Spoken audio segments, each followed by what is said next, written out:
Welcome, brothers and sisters, my fellow citizens of the Republic of Zambia, to this presentation of the Light of Zambia project. My name is Proculious Mwape, coming to you from Mukushi, Central Province of the Republic of Zambia. Today, the 11th of February 2024. So, to start with, I would like to give a brief explanation of what the Light of Zambia project is all about. So the Light of Zambia project is a project that I came up with the sole purpose of introducing a new system of governance which would become an alternative system of governance to democracy. The system I'm calling Ubuntu Model of Governance. So shortly I'll be sharing with you the manifesto and the structure of government that would be formed under the Ubuntu Model of Governance. Now, why am I prompted to talk about this project now? Well, it's because of late I've seen some politicians in Zambia talking about a concept that is so similar to what I am also talking about in this project, in the Light of Zambia project. And this has left me wondering as to whether my manifesto has been exposed or not. So, as you soon see, this project has been around for over 2 years now.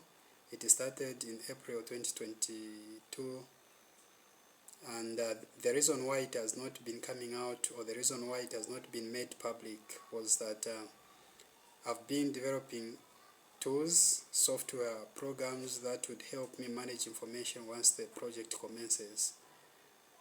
Therefore, I've been wanting to make sure that I first finish everything that I need. I put every tool in the right place and everything that I need in order for the project to be accomplished. So, by doing that, it took me a lot of time, and hence the delay in publicizing of this manifesto. So, without wasting much of our time, we're going to go into the reading of the manifesto so that you get to know about everything that is being shared or advocated for in this particular movement, or should I say project. So, brothers and sisters, I encourage you to watch this video until the end so that you get to understand everything that we're talking about. So what you see here is the manifesto of a project called the Light of Zambia. I'm still calling it a project. I'll explain later why I'm calling it a project. The Light of Zambia. So on top here it says by Proculious Mwape, that is my name, of Mukushi Central Province, or Central Zambia. I started this project, of course, on the 17th April 2022. That's when I developed the first part of it.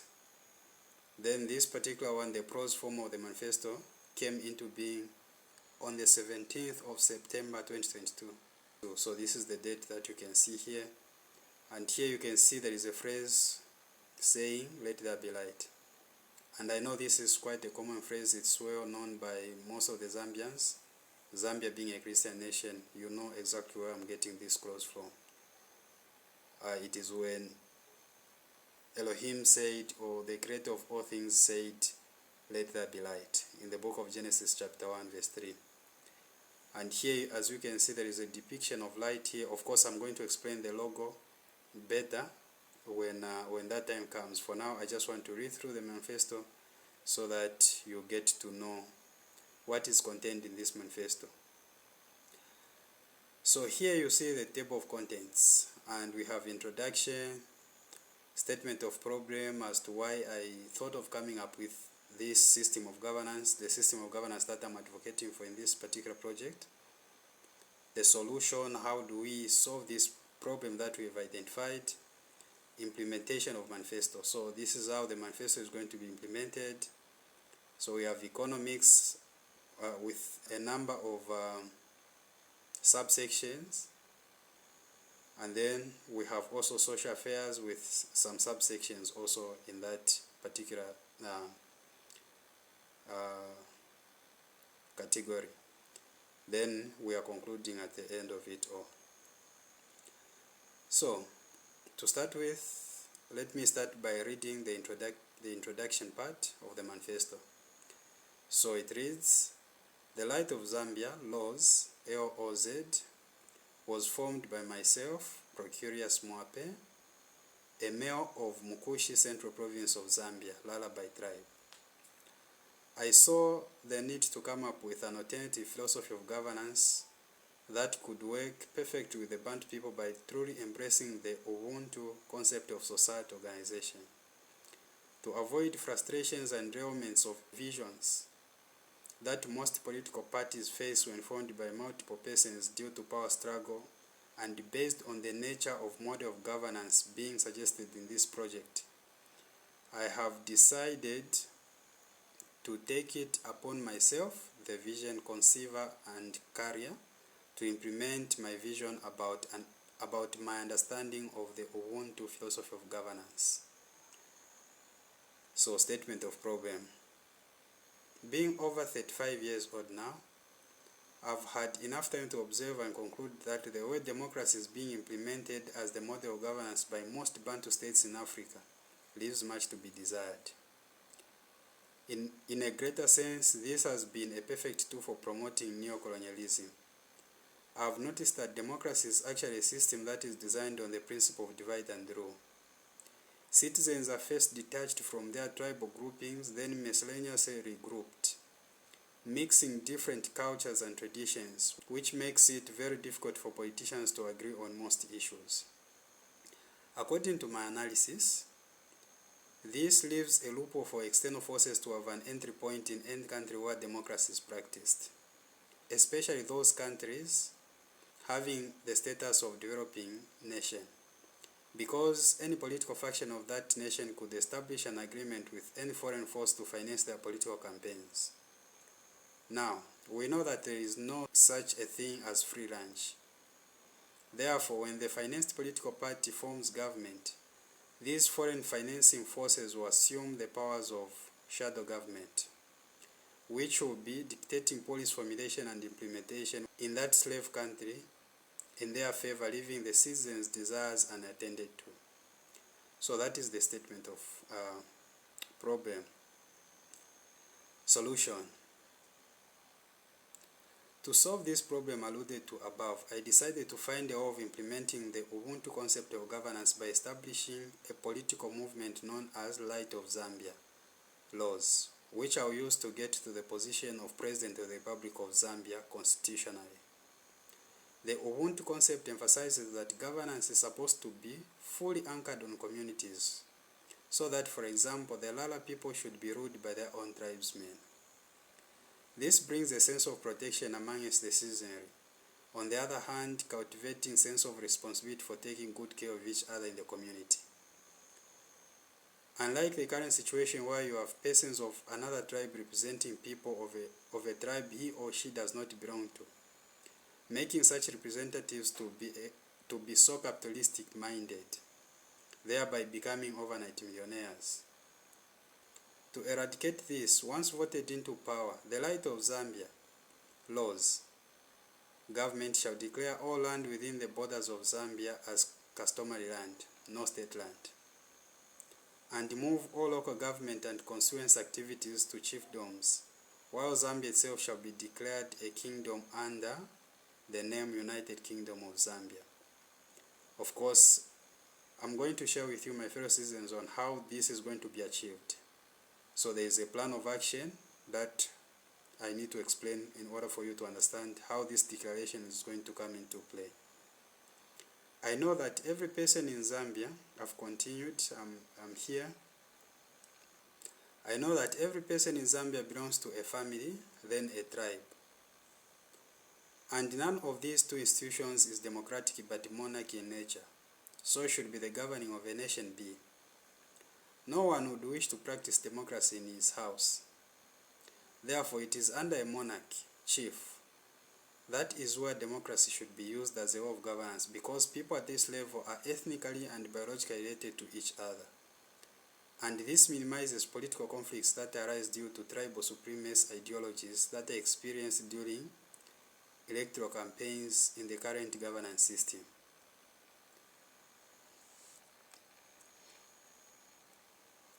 2. Once the kingdom is formed, a central government shall be constituted comprising elected chiefs who shall be elected by their fellow chiefs from all the 10 provinces of the United Kingdom of Zambia. They also shall be under a monarch, this monarch being the head of Light of Zambia. The main role of the central government shall be to run macroeconomics, social and health activities of the United Kingdom of Zambia. To avoid any kind of manipulation on policy formulation and implementation of the kingdom is formed, Light of Zambia shall not take any help to run its operations from sponsors that attach conditions to their aid. 3. The head of Light of Zambia shall appoint 10 chiefs and 3 appointees to run the 7 ministries: defense, food security, health, finance, commerce, social affairs, and education, as ministers in the central government.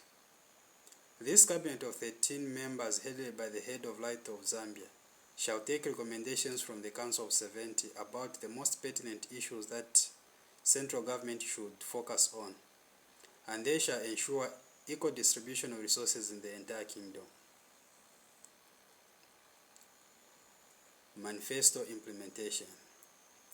Section number 1, Economics. Subsection 1.1, Land. In my understanding, economics are intimately connected to land. I'm therefore going to declare all land within the borders of Zambia as traditional land, customary land, belonging to the native people of the land under the custodian of their chiefs. This means that farm permits issued by chiefs shall be the title deeds. The terms and conditions pertaining to land acquisition and administration shall be reviewed. Unlike the current situation where land is in the hands of politicians, while chiefs, the indigenous, are slowly but steadily losing their grip on it. 1.2, Local governments. Chiefdoms shall be the ones regarded as local governments, and as such they shall be the ones receiving and expensing funds from central government for all government projects and programs. Chiefs' welfare. Every chief shall be entitled to a salary from the central government, as shall be determined by the Council of 70. This is crucial in maintaining the dignity and integrity of the office of the chief, so that they have no reason to engage themselves in business activities and selling of land which rightfully belongs to the people of the chiefdom, to the people of that chiefdom. Natural resources. The entire extractive industry such as mining, natural gas and oil extraction, natural wood harvesting, etc., shall be nationalized. The whole industry shall be run by the United Kingdom of Zambia central government. This is very important to ensure prudent utilization of natural resources. Unlike the current situation where private multinational companies are the ones that are benefiting the most from our natural resources, leaving the local people only with damaged and unhealthy environments around them, such as open pits, contaminated river waters, to mention but a few. National budget financing. The Ministry of Commerce shall be responsible for both production and selling of natural resources. This shall enable the kingdom finance its own budget without depending on aid from external donors or loans that come with conditions that defy the norms and traditions of the people of the United Kingdom of Zambia. Taxation. No citizen of the kingdom shall pay any tax, except for taxes declared on imports and those business entities reaching an income threshold determined by the government, e.g., 1 million kwacha per annum. It is important for me to mention that taxation was developed as a tool of oppression on people that were conquered by another people. Therefore, I see no point in forcing indigenous people to pay taxes to their own government when they are only trying to earn a living. In my understanding, it is the duty of the government to help citizens come out of poverty and not the other way around. The current law of taxation only makes the citizenry perpetually incriminated of tax-related crimes. Foreign investors. All foreign investors shall be required to have minimum value in assets resident in the United Kingdom of Zambia, as shall be determined by the government, e.g. 2 million kwacha. Example given, 2 million kwacha. This is necessary to avoid unfavorable competition between foreign investors and local players. It has been observed that foreigners are engaging into business ventures or taking up jobs that the local people can do, and this has disadvantaged and threatened the livelihoods of the locals. Energy. Energy is the driving force of any economy. Therefore, the United Kingdom of Zambia shall explore, develop, and utilize all available energy sources. When it comes to electricity production, Zambia today is depending on very few sources of electricity, with the main one being the Kariba hydropower station. And this has failed the Zambian economic operations as well as household demands. I believe that energy development has been such a big problem in Zambia due to our short 5-year tenure of office of the head of state, which makes it an unattractive endeavor for them to undertake. Now that Zambia shall be in the hands of its original rulers, the kingdom shall invest heavily in power generation by building more hydropower stations, especially on the northern part of Zambia, where we have a lot of water bodies that are not utilized for electricity generation. Optionally, we could dig a canal, a water canal, or construct a water pipeline connecting Luapula River to Zambezi River so as to improve and maintain high water levels in Kariba Dam.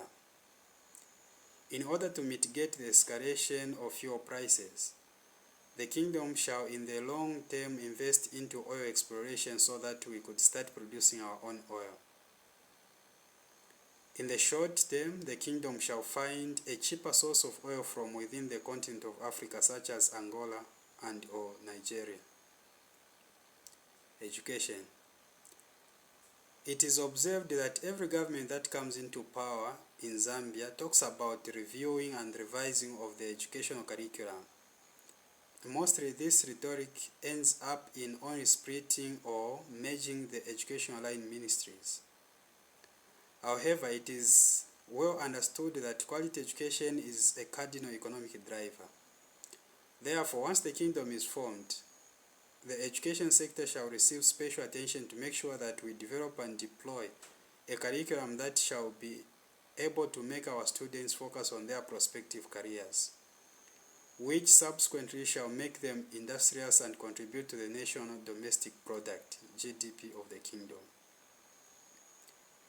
Zambia National Service. Now that natural resource extraction shall be operated only by the government of UKZ, the situation shall raise the demand for broadening of the Zambia National Service, as it is deemed to be the most suitable institution to undertake mining operations on behalf of the government. Therefore, every secondary school graduate shall be offered an opportunity to voluntarily join ZNS immediately after completing their grade 12. After the students have completed a short course for ZNS, they shall now choose to stay in ZNS or pursue the career of their desire, and they shall enjoy favoritism in any national institution they desire to join. So now we are going to the social affairs section. Constitution amendment. In order for the kingdom to function well, we shall need to have a constitution that is developed to fit the demands of the people that democracy could not give them. Chiefs shall be at the center stage of the formulation of this constitution so that it reflects their cultural and traditional aspirations, which for a long time they've been denied of. Chiefs' position. Chiefs shall be the heads, monarchs of their chiefdoms. Unlike the current situation where chiefs are left out as spectators, even though they actually are the true political, economic, and social leaders of any tribe. They shall have a forum at district and provincial levels known as the Council of Chiefs. And selected chiefs shall constitute the Council of 70 at national level. The Council of 70 shall be made up of 7 chiefs from each province. The Council of 70 shall be responsible for formulation of laws as and when need arises. In order for the central government to recognize a chief as a native of the tribe, that chief shall provide his or her patrilineal and matrilineal pedigree up to the 4th ancestral generation. This is important to avoid foreign blood from seizing power of another bloodline. Local and international treaties. Chiefs shall review all the treaties that Zambia is a signatory to. This shall be necessary in order to make sure that only those treaties that shall be deemed meaningful are upheld, and on the other hand, cancelling off those treaties deemed to be favoring neo-colonialist agendas at the expense of the native citizens of the United Kingdom of Zambia. Prisoners amnesty. The kingdom shall scrutinize prisoners and methodically pardon a significant number of them, especially males being the majority of prisoners, according they may chance to live in a free society. This is important in order to address the inequality in population between males and females in the country. However, they shall be under heavy monitoring should any of the former prisoners attempt to commit a serious crime. Then he or she shall be more severely punished than the sentence he or she was serving before the amnesty. Most former prisoners who shall be deemed capable shall be given an opportunity to join defense forces of the kingdom. Vulnerable persons. Any family keeping vulnerable persons such as the elderly, orphans, etc. shall receive support from the chiefdom. Now that leadership shall be squarely on the shoulders of chiefs, it becomes unthinkable to have street kids. To eradicate this problem, the chiefdom shall identify the closest relative to the street kid and reunite the kid to that relative. In the case where the street kid is a biological child to the person identified as a relative, then that person shall be warned and or punished according to the law. However, if the child is old enough to look after him or herself, that child shall be helped by the chiefdom to get established. Farming inputs. It is a fact well known that the vast majority of the Zambian population depends on locally produced food to sustain themselves.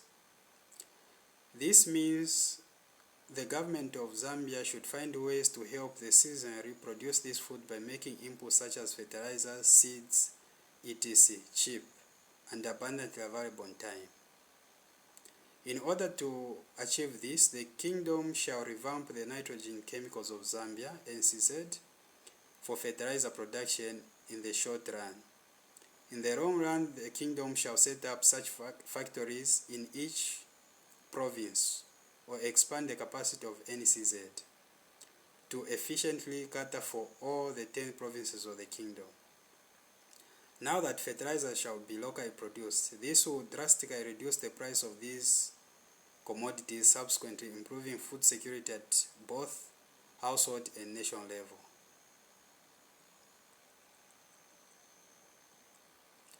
Food Reserve Agents. The mandate of the Food Reserve Agents shall be extended beyond just holding and offloading of grains. When United Kingdom of Zambia is formed, the Food Reserve Agents shall be responsible for buying of grains, storage and production of the kingdom's staple food, meal, and shall be present in each and every chiefdom. This is deemed to be extremely important so that just the same way FRA sets the floor price at which grains such as maize, soybeans, etc. shall be purchased, that is exactly what is required to be done of them to determine the floor price of meal in the country. However, this can only be achieved when FRA has its own commodity on the market.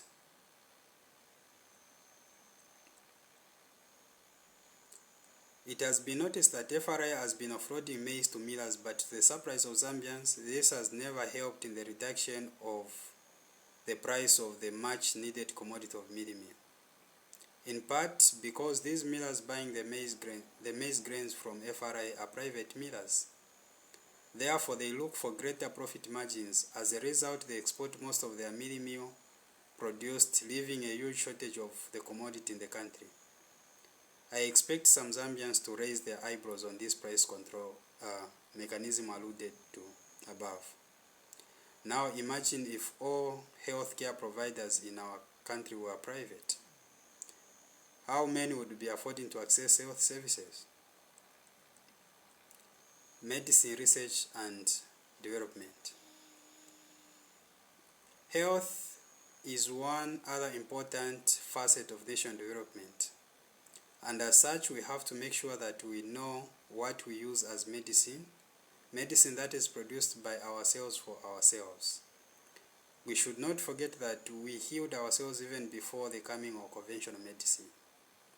Therefore, the only part we need to work on is to thoroughly study and develop medicine that can properly be administered to patients and effectively cure diseases. In view of this fact, when the kingdom is formed, research and development in medicine and medical equipment shall be heavily prioritized to ensure that citizens of the kingdom use medicine that is locally developed. Conclusion. I believe that this is the best way of implementing the much talked about but not adhered to Ubuntu for the Bantu people. More policies shall be developed by the chiefs themselves. Now, to every Zambian that is wishing to have this implemented, please do not hide your desire by flashing out your hand with widely spread fingers as a symbol of a shining light while shouting the phrase, "Let there be light." So now, I'm going to show you the chart form of the government structure that the Light of Zambia will put in place. Alright, so here is the chart. So this chart is trying to indicate, or it is a depiction of the way the government is going to be operated after the government has been formed, after we've been voted into office. So this is how the cabinet structure is going to be formed. We are calling this cabinet structure. So the cabinet will be headed by the king plus one chief from each province and three nominees of the king. The king is going to nominate 3 more chiefs to make the total of 13 chiefs plus the king himself. Then we are going to come up with what we are calling here the Council of 14, which is the cabinet. And these chiefs are coming from all the 10 provinces of the Kingdom of Zambia. So here on page 2, what we see here is the structure of the National Assembly. This is how we are going to come up with the National Assembly. We are going to make sure this is where the Council of 70 we keep talking about in the Manifesto is coming from. So we are going to have 7 chiefs from each province. These will be elected by their fellow chiefs to come and represent their fellow chiefs from those different provinces at national level. So these are the substitutes to the MPs that we have today. So that is about the National Assembly. Then we go to the Provincial Council of Chiefs. So here now, at the province, we are going to have 3 chiefs coming from each district. Now I know that there are certain districts that only belong to one chiefdom. So in such a case, that chief would automatically qualify to be a member of the Provincial Council of Chiefs. So now we go down to the district. What do we find there? We have all the chiefs in that particular district. They should be meeting to discuss issues pertaining to their chiefdoms at district level. Recommendations that are coming from here will be forwarded to the province. Then from the province, those recommendations will go to be debated upon in the Council of 70 at national level. So that is the model of leadership we are going to have. So how many ministries are we going to have in the Light of Zambia government? So we are only going to have 7 ministries. I feel every other ministry that we have today, which is not showing here, is falling under one of these ministries.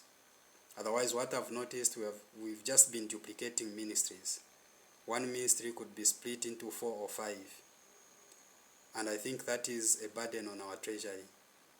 So we have to make sure that we reduce on the number of ministries and maybe increase the number of departments in these ministries.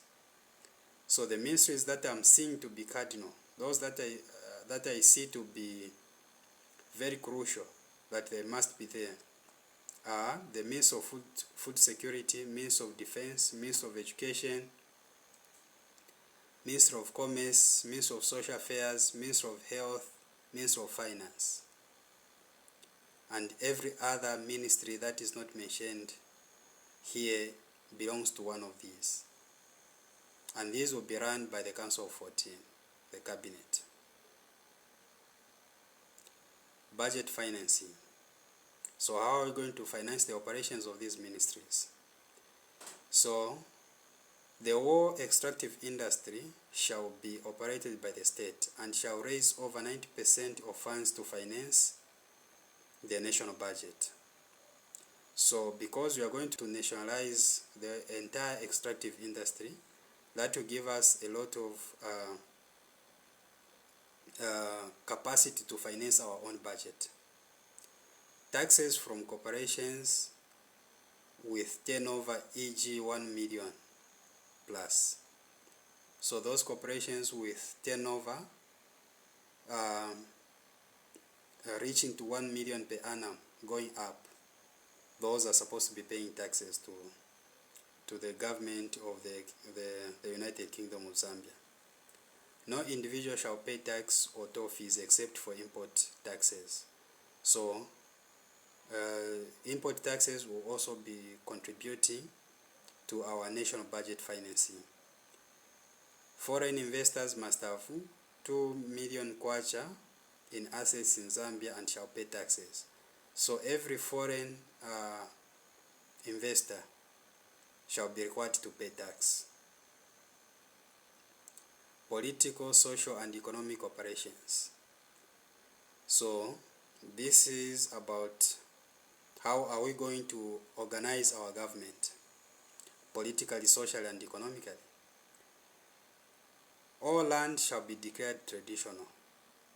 We are not going to have these 2 land tenure systems, customary and state land.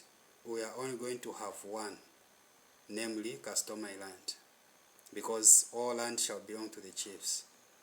Minister of Commerce shall be the sales agents for the state. All foreign policy any chief would like to establish shall be heard by the Council of 70 for ratification.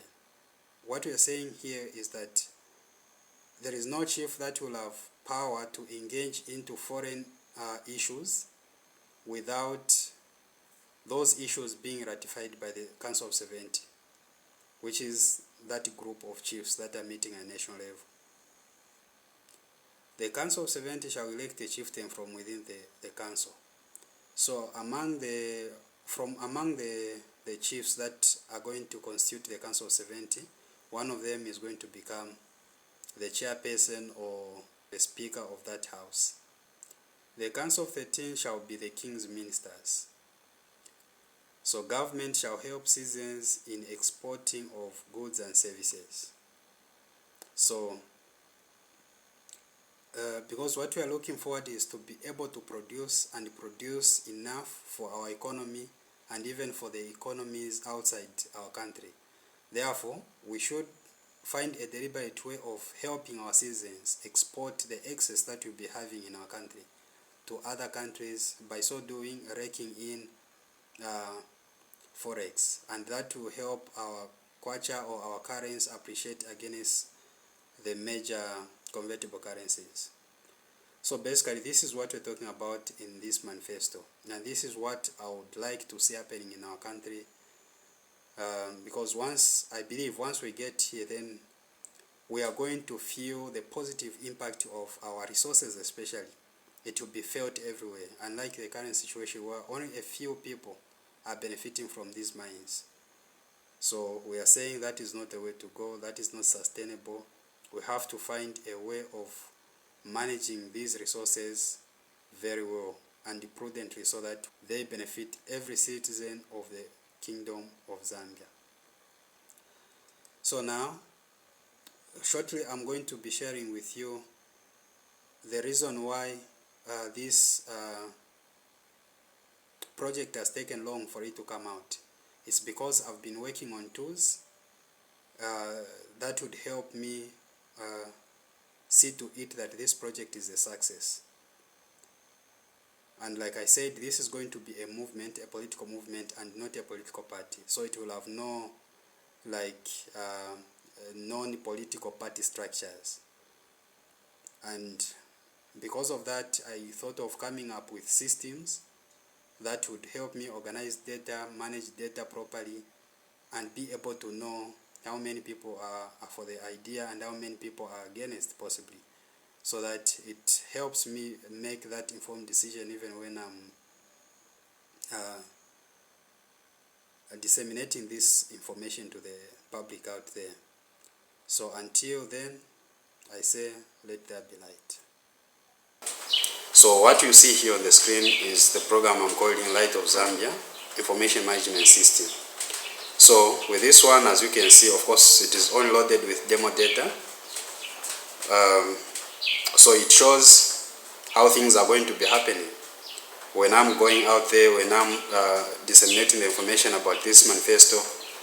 Then people that think can support this particular program will be encouraged to send in their text messages to a number that we are going to be sharing with them, and that number is linked to this system, so that when it receives that message in a certain format, the number, the message will be processed, and a response message will be sent back to the person that has either inquired or sent in a registration SMS. So as you can see here, when I click there, the system is able to tell me the number of districts that we have in that province, and the number of supporters that are recorded, or should I say registered, with me in that province. So as you can see, the central or planned all the provinces of the Republic of Zambia here, and all the chiefs that we have in the Republic of Zambia. For example, if I go to Central, I'm able to see all the chiefs that are in Central Province. And then if I choose to go to, say, Luapula Province, I'm able to look at all the chiefs that are in Luapula Province. And of course, it will give me the total here. Number of chiefs that are in that province are 39. And and so on and so forth. So here it shows me that I have nine supporters. Of course, like I said, this is demo data. It is not real. And here we'll be conducting what I'm calling, of course, elections or votes. We'll be conducting votes using this system in different localities where people are. We could find leaders and those that will be spearheading our programs there, by, of course, having people nominated, and then people of that particular area voting for which one of those people or the three candidates whose names have been forwarded to the system. Then they'll be voting for those people, and eventually we'll be seeing their graph being updated in real time. So this will help me to understand what is happening in every part of Zambia. And remember, this system can run autonomously without me telling it what to do. all it needs to have is a running computer, a server computer, then it will be able to do all these things by itself. Then we can look at supporters, reports of supporters, poll results, today's SMS. Of course, we'll be sharing information to our brothers and sisters that will be supporting the Light of Zambia project. And the numbers, of course, we can see the totals there, the maps. For example, we have the map of Zambia here. This map is showing us the road network in Zambia. So, and then here we have provinces of the Republic of Zambia. So here if we want, we can start the server and stop the server. So basically this is one of the projects. Of course, this is not fully finished, but this is one of the projects that has kept me working until today. That's why the manifesto has not come out yet, or did not come out at the time when I really wanted to have it out. Now I think it's time to start sharing the manifesto. It's time to start discussing that which the Light of Zambia could offer, which democracy has failed to offer the people of Zambia for all this long. So brothers and sisters, I can encourage you to support this project because it stands for good, and only under such a system of leadership do we expect ourselves to enjoy living in Zambia. Because as things are here now, it's like other people are taking advantage of the general public. Politicians are taking advantage of the general public and stealing and doing all sorts of things that they would like to do. So as you can see here, it says service started successfully. So that's what this system is all about. There is another tool which I'm developing, which is going to work hand in hand with this one to make sure that we find a way of making sure that the Light of Zambia project is a success. So, like I'm saying, this is not a project that you can do in days. It is a project that has taken a lot of time. Those of you that understand. So right now we are reading all the text messages that have come through to our server, and that's the noise you can hear. But of course, if I want, I can stop the service right now. That's how it is, brothers and sisters. This is our chance to get hold of power. Let power go back to the people that deserve to have it. And these are the chiefs of our land. Because we know that every one of us belongs to a chiefdom, comes from a chiefdom. And those are our relatives. They are not like the foreigners or people from a different place coming to dominate you. They are people that are part of you. You share the same blood. You are exactly the same. And of course, by so saying, I'm not promoting tribalism. What I'm simply saying is, just like we run a home, let those that belong to this, for example, to my home, be my relatives, or at least people that are connected to me somehow. So that should be the case even when you go to a larger scale. So brothers and sisters, again, I encourage you to support me because this project means well for the people of Zambia. I'm saying, let there be light.